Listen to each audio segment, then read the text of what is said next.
Friends, तो आज हम देखेंगे सेक्शन 97 सीआरपीसी की सेक्शन 94 है। उस स्थान की तलाशी जिसमें संपत्ति कूटरचित दस्तावेज या आदि होने का संदेह है। सेक्शन 96 में बता दिया कि वो कौन सा स्थान होगा। अब सेक्शन 97 में बताया जा रहा है कि उस स्थान की तलाशी कैसे ली जाएगी। ठीक है, तो यदि जिला मजिस्ट्रेट, उपखंड मजिस्ट्रेट, प्रथम वर्ग मजिस्ट्रेट को इत्तिला मिलने पर कि इसे जांच के पश्चात जैसी आवश्यक समझे विश्वास करने का कारण है कि कोई स्थान चुराई गई संपत्ति के निक्षेप या विक्रय के लिए या ऐसी किसी आपत्तिजनक वस्तु के जिसके यह धारा लागू होती है निक्षेप, विक्रय या उत्पादन के लिए उपयोग में लाया जाता है, या कोई आपत्तिजनक वस्तु किसी स्थान में निक्षिप्त है, तो वह कांस्टेबल की पंक्ति के पुलिस अधिकारी को वारंट के द्वारा प्राधिकार दे सकता है। सबसे पहले हम इसमें देखेंगे अथॉरिटी। अथॉरिटी कौन कौन है? जिला मजिस्ट्रेट, सब डिविजनल मजिस्ट्रेट और जेएम फर्स्ट। इन तीनों को अगर किसी चीज़ की इत्तिला मिलती है कि ऐसा कोई स्थान है जहाँ की कोई चुराई गई संपत्ति जो है वो रखी गई है, ठीक है, या उसका विक्रय किया जा रहा है, वो निक्षेप की गई है, या फिर वो निक्षेप की गई है, डिपॉजिट की गई है, सेल की गई है, या प्रोडक्शन किया गया है उसका, ऐसी कोई वस्तु किसी स्थान में है, सिचुएटेड है, तो वह कांस्टेबल की पंक्ति से ऊपर के पुलिस अधिकारी को वारंट के द्वारा ये प्राधिकार देगा। और विश्वास का कारण होने पर, रीजन टू बिलीव, तीनों मजिस्ट्रेट को रीजन टू बिलीव लगता है तभी जिले में जिला मजिस्ट्रेट, उपखंड में उपखंड मजिस्ट्रेट और जेएम फर्स्ट। तो किन किन चीज़ों का प्राधिकार देगा? सबसे पहले, ऐसे स्थान में ऐसी सहायता के साथ जैसी आवश्यक हो प्रवेश करे, to enter with such assistance as may be required. ऐसे स्थान में जाना है, उसे जाने के लिए जो जो सहायता चाहिए उन सहायताओं के साथ वो उसमें प्रवेश करें। दूसरा, वारंट में जो स्पेसिफिक रीति बता रखी है, स्पेसिफिक मैनर बना रखा है, उस मैनर के अनुसार तलाशी ली जाए वारंट में विनिर्दिष्ट रीति से। इसका गया पॉइंट कह रहा है कि वहाँ पाई गई किसी संपत्ति या वस्तु को जिसकी चुराई गई संपत्ति या आपत्तिजनक वस्तु, या तो वो संपत्ति स्टोलन प्रॉपर्टी है या कोई आपत्तिजनक वस्तु है, ठीक है, तो इसका होने का उचित संदेह है, ठीक है ना, डाउट जो है इसका रीजनेबल सस्पेक्ट है, रीजनेबल डाउट है, तो ऐसी संपत्ति को अपने कब्जे में ले, ठीक है, उचित संदेह है, ऐसे सब को अपनी कब्जे में ले। इसका गृह पॉइंट कह रहा है अपने को कि ऐसी संपत्ति या वस्तु को मजिस्ट्रेट के पास ले जाए। अब ऐसी कोई संपत्ति मिली है या वस्तु मिली है, उसे मजिस्ट्रेट के पास ले जाए, या अपराधी को मजिस्ट्रेट के समक्ष ले जाए,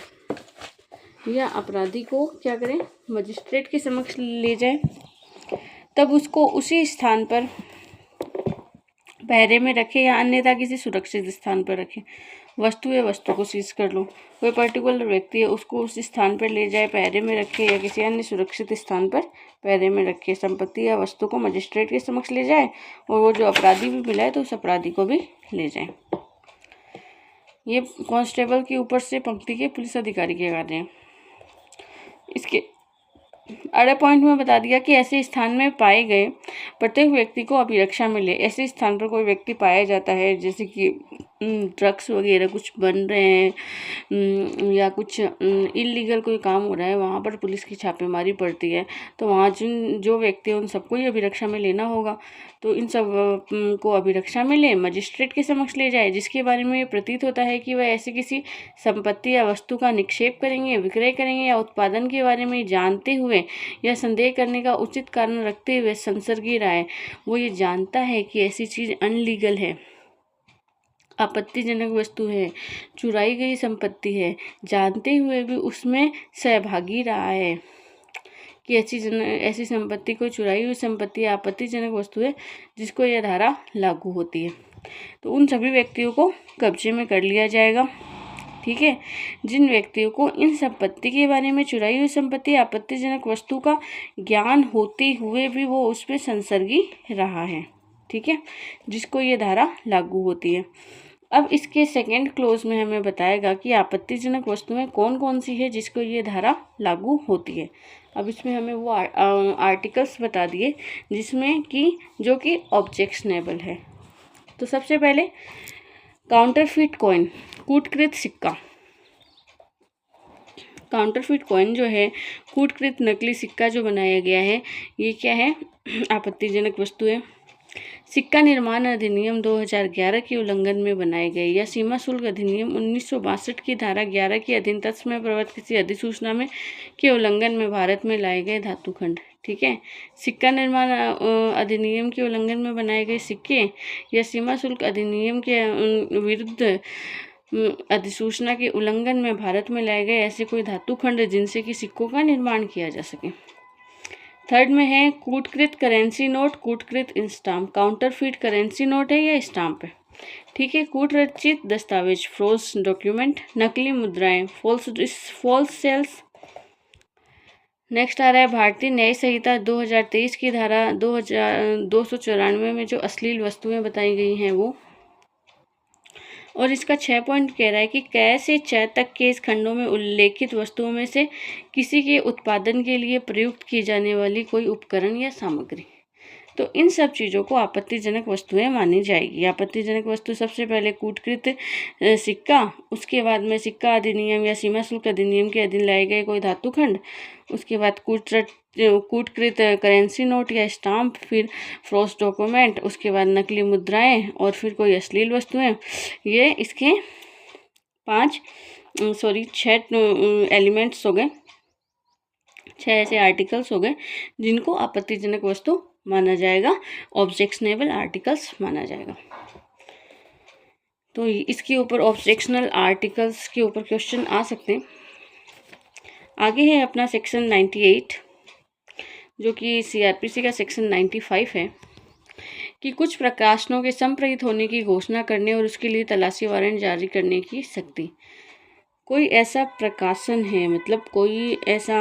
power of declared certain publications, कोई ऐसा पब्लिकेशंस है जिसके लिए तलाशी वारंट जारी किया जाना चाहिए, उसको संप्रहित करने की घोषणा है। ठीक है, फोरफिट करना है उसको। तो क्या चीज़ें हैं वो, जहाँ राज्य सरकार को ऐसा लगता है, ठीक है, लगेगा किसको? स्टेट गवर्नमेंट को, कि किसी समाचार पत्र में या किसी पुस्तक में, या तो किसी समाचार पत्र में या किसी पुस्तक में या किसी डॉक्यूमेंट में, ठीक है, चाहे वह कहीं पे भी मुद्रित हो, चाहे वह कहीं भी मुद्रित की गई हो, ठीक है, कहीं भी प्रिंट की गई हो, ऐसी कोई बात अंतर्विष्ट है, उसके अंदर ऐसी कोई बात लिखी हुई है जिसका प्रकाशन भारतीय न्याय संहिता 2023 की धारा 152, धारा 196, धारा 197, धारा 294, 295, 299 के अधीन दंडनीय अपराध है। ये 192, 96 ये तो आ जाएगी आई थिंक राज्य के विरुद्ध अपराध, जिसमें कि किसी को उकसाया जा रहा है, किया जा रहा है, और फिर उसके बाद वाली आ जाएगी अश्लील साहित्य वगैरह के ऊपर। तो वहाँ राज्य सरकार ऐसे अंतर्विष्ट करने वाले समाचार पत्र की प्रत्येक प्रति का और ऐसी पुस्तक का या अन्य दस्तावेज की प्रत्येक प्रति का सरकार के पक्ष में संप्रेषण किए जाने की घोषणा अपनी राय के आधारों के कथन को अभिलिखित करते हुए अधिसूचना के द्वारा कर सकती है। तो ये हमें क्या कह रहे हैं, ये हमें कह रहा है कि जहाँ राज्य सरकार को ऐसा लगता है, ठीक है, कि किसी समाचार पत्र में या किसी पुस्तक में या किसी दस्तावेज में जो कहीं पे भी स्टाम्प्ड है, कहीं पे भी प्रिंट है, तो उसमें ऐसी कोई बात है जो सेक्शन 152, 196, 97, 294, 295 के अधीन उसमें ऐसी कोई बात लिखी हुई है जो कि उस समाचार पत्र वहाँ जो कि दंडनीय है इन धाराओं के अंतर्गत, तो राज्य सरकार क्या करेगी, उस समाचार पत्र के अंक की प्रत्येक प्रति, उस समाचार पत्र की प्रत्येक प्रति को क्या करेगी, ऐसी कोई पुस्तक है या कोई दस्तावेज है तो उसको फोरफिच किए जाने की घोषणा कर सकती है और अपने राय के आधार लिखते हुए अधिसूचना के द्वारा ऐसा कार्य कर सकती है। और तब भारत में जहाँ भी वह मिले, ठीक है, अगर जहाँ राज्य सरकार ने ऐसी घोषणा कर दी है तो वो भारत में जहाँ कहीं भी वो मिले,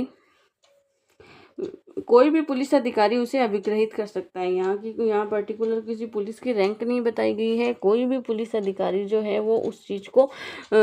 फॉरफिट कर सकता है, ठीक है, अभिग्रहित कर सकता है। और कोई मजिस्ट्रेट, उपनिरीक्षक से अनिम्न पंक्ति का कोई भी पुलिस अधिकारी कोई मजिस्ट्रेट, ठीक है, एनी मजिस्ट्रेट उप निरीक्षक की पंक्ति के पुलिस अधिकारी को किसी भी परिसर में जहां ऐसी किसी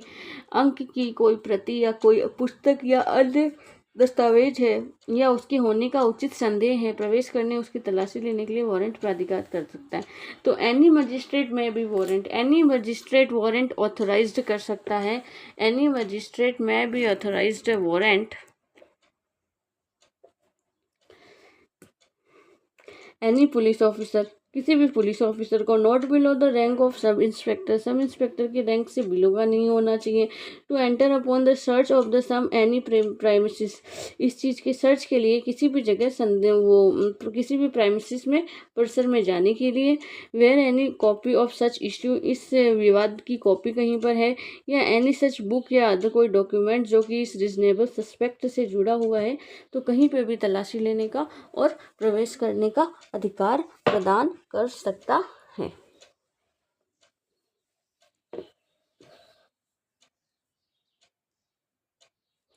अब इसका क्लोज सेकंड क्या कह रहा है, इस धारा में और धारा 99 में,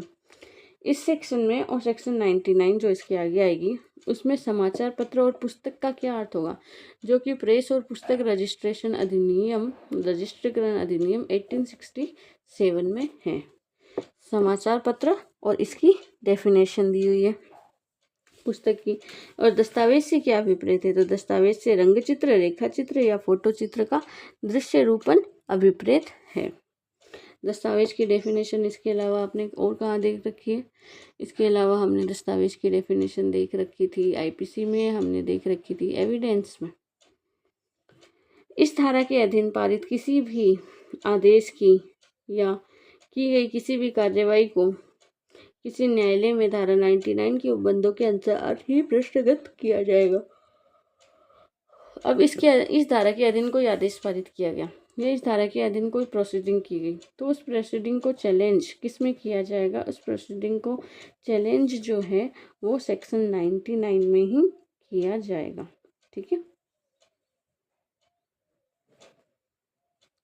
अब आगे अपनी सेक्शन 99, इसको क्यों चैलेंज किया जाएगा, क्या चैलेंज किया जाएगा, अब हम आगे की सेक्शन 99 में पढ़ेंगे।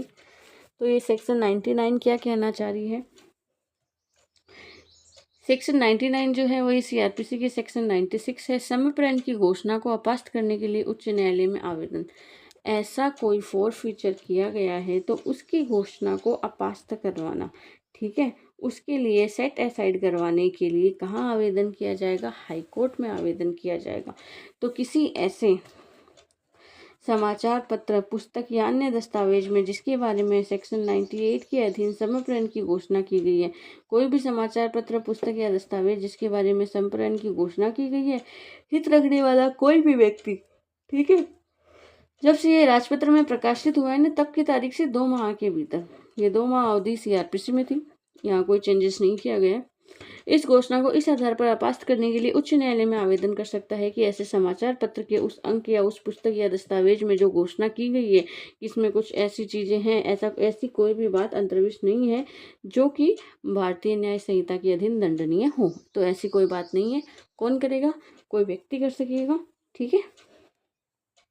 और कब से करेगा, हित रखने वाला, जिसका उसमें कोई इंटरेस्ट है, ऐसा कोई व्यक्ति करेगा। और कब करेगा, राजपत्र में प्रकाशन की तारीख से 2 महीने के भीतर। अब इसका क्लोज 2 कह रहा है कि जहां उच्च न्यायालय में 3 या अधिक न्यायाधीश है, जहां उच्च न्यायालय में 3 या अधिक न्यायाधीश है, तो ऐसा आवेदन जो है उच्च न्यायालय के 3 न्यायाधीशों से बनी विशेष न्यायपीठ के द्वारा सुना जाएगा। 3 या अधिक है तो 3 न्यायाधीशों के द्वारा बनी विशेष न्यायपीठ से सुना जाएगा और उनके द्वारा अवधारित किया जाएगा। और जहां उच्च न्यायालय में 3 से कम न्यायपीठ है तो विशेष न्यायपीठ में उच्च न्यायालय के सब न्यायाधीश होंगे। 3 से कम है तो अब वो न्यायपीठ बनेगी, वो विशेष बनेगी, तो 3 से कम जितने भी वो सारे न्यायाधीश उसमें हो जाएंगे। इसका फर्स्ट क्लोज ही ज़्यादा इम्पोर्टेंट है। अब इसके सेक्शन सब क्लोज 3 कह रहा है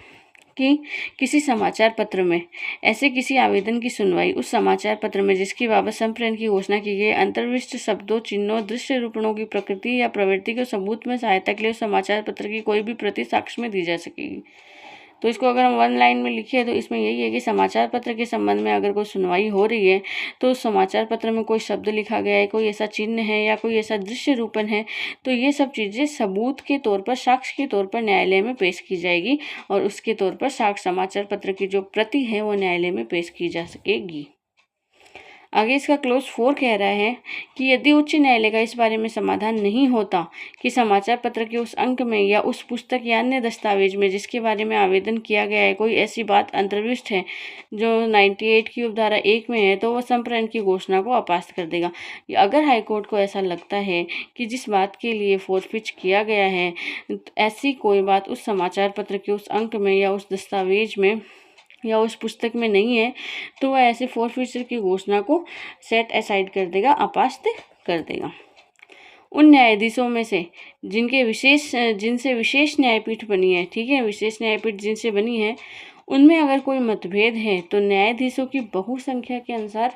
की राय के अनुसार कार्य होगा। विनिश्चय जो है बहुसंख्या की राय के अनुसार होगा। जहाँ की कोई विशेष न्यायपीठ बनी है और उनके न्यायाधीशों में मतभेद है तो फिर बहुसंख्या के न्यायाधीशों के द्वारा उस पर डिसीजन लिया जाएगा, ठीक है।